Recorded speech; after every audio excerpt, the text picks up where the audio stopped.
Are you thick-skinned or thin-skinned? In other words, do you take criticism well or dismiss it right away as gibberish? And why is it indispensable to practice self-love? Well, why don't we find out by delving into our topic for today, self-love.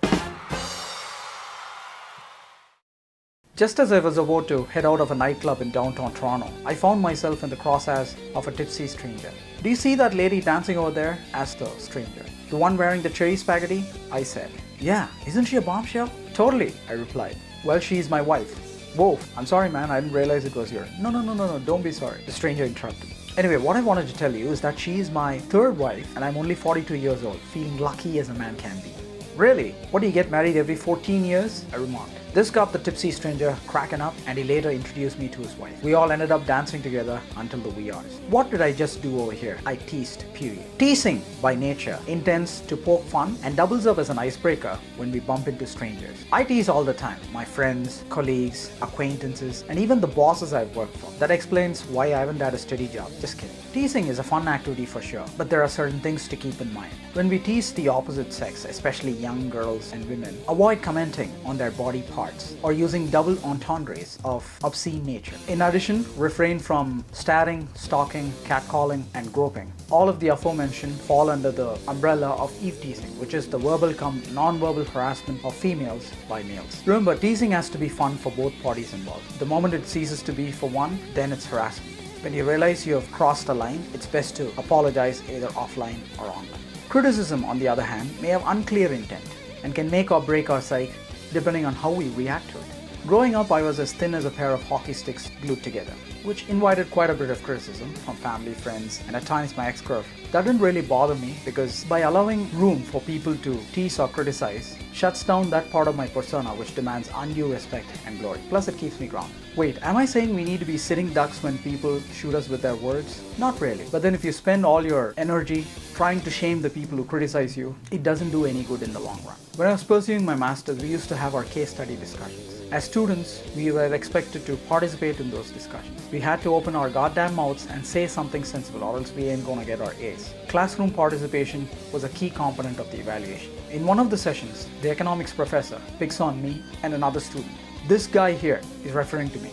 This guy here has substance but lacks delivery, while this girl delivers well but lacks substance. You both need to learn from each other, said the professor. At this point, both the girl and I were taking glances at each other, not knowing how to respond. For one, it was embarrassing to be in a room full of your classmates and to be singled out like this. To top it, the comparison made it even worse. Should I give the professor negative feedback at the end of the semester for criticizing me and the girl? Or should I just let my friends know and they'd take care of him in the nastiest way possible outside the campus? As you can see, I wasn't in the right headspace. Luckily, no emotional or bodily harm was inflicted on the professor. In retrospect, I believe the economics professor was right. My delivery really needed improvement. I can deny this as much as I want, but that ain't gonna help. Going after the professor isn't gonna help either. With great struggle, I chose to let go and accepted the fact that I suck at delivery. From there on, I started paying close attention to how I deliver something. Even with these YouTube talks, my primary concern is my delivery. Have I done justice to the talk by delivering it properly? That's all I ask myself at the end of the day. When you do not give people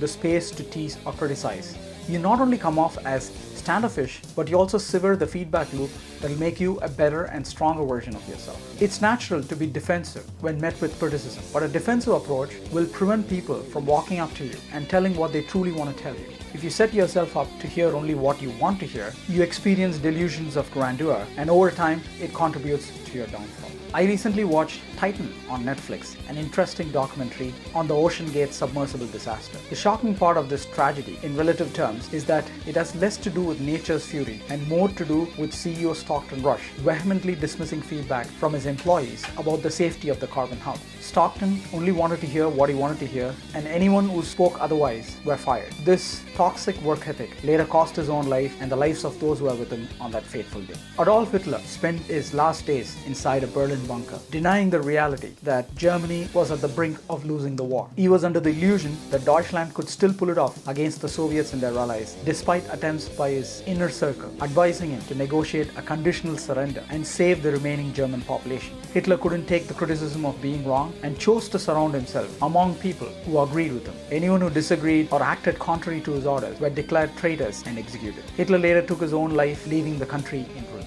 Now that we understand the importance of criticism, how should we criticize others? The dean of the university I once worked for told us about criticism. Deepak, when you criticize others, think of inserting a pin into a banana. You want to do it nice and smooth, making it seamless without butchering the recipe. When I was in high school, there was this one particular teacher who went overboard with criticism and distributing our answer sheets in the classroom. The teacher picked on a close friend of mine because he scored the lowest mark in the exam. He wanted to teach him a lesson and sort of make a spectacle out of it. The teacher kicked things off by telling the class how miserable my friend was and that he lacked any real talent. The teacher did everything in his power to disesteem him. He acted in a morose and unsociable manner. He showed his paper to the entire class and jeered at him for repeating the questions on the answer sheet. He called him names, he insulted his family, he raised his free arm in a flurry of invective. This left my friend humiliated in front of everyone. It was too much to take, and later that night, the poor chap tried to commit suicide, but fortunately fails in his attempt. This is an example of how not to criticize someone. The teacher ain't inserting a pin here, but a knife which almost had the recipient butchered. Calling someone a piece of shit or telling them to swallow a cyanide pill doesn't help, but only destroy them on the inside. With the emergence of social media, criticism has moved to a whole new level. Hateful comments don't just come from people we know, but also from strangers peppered across the globe. These days, we seem to care more about what others write about us on social media than what we think about ourselves. When the people who hate us online outnumber the people who love us in real life, we begin to question our self-worth and place in the society. Take for instance the 23-year-old Canadian adult film star August Ames, who took her own life a day after a tirade of abuse was directed at her on Twitter. And this tirade started for what? A tweet she posted which was deemed homophobic. Miss Ames was a victim of cyberbullying. This is what destructive criticism can achieve. As a rule of thumb, criticize people the way you want them to criticize you. When you're commenting online, please don't forget that there's a human being reading your comment at the other end, not some lifeless machine. Whether you choose to tease or criticize, make sure you do it with good intentions. What if someday you were to find yourself in a situation similar to Miss Ames? What if people were to write dreadful comments about you on social media? Would you just keep dousing the flames by responding to them back and forth? Or is there something you can do to prep yourself for the shitstorm? Well, here it goes. Number 1. Take a break from social media. Checking it constantly will drive you insane. Number 2. Think twice before posting something because it comes with its consequences. If you're not ready to deal with the aftermath, better to stay away. Number 3. You don't have to let social media know everything about you. At times it makes perfect sense to not be an open book. Number 4. Never allow social media to dictate your happiness or sadness. Neither be over the moon when you're getting attention, nor drown in sorrow when you're not. Number 5. Reply to comments if necessary. You're under no obligation to respond to your haters. Plus, you can't fight fire with fire anyway. Number 6. If you realize your comments have been blown out of proportion and offering further clarification doesn't help, it's best to suck up your ego and apologize. This will put an end to your agony rather than prolong it. Number 7. When you spot people teaming up and lambasting somebody to get their jollies, don't just blindly join the bandwagon. Instead, ask yourself whether you'd do that to your brother or sister. Number 8. Start getting comfortable with being teased by your friends, colleagues, or acquaintances. Don't stop them. Instead,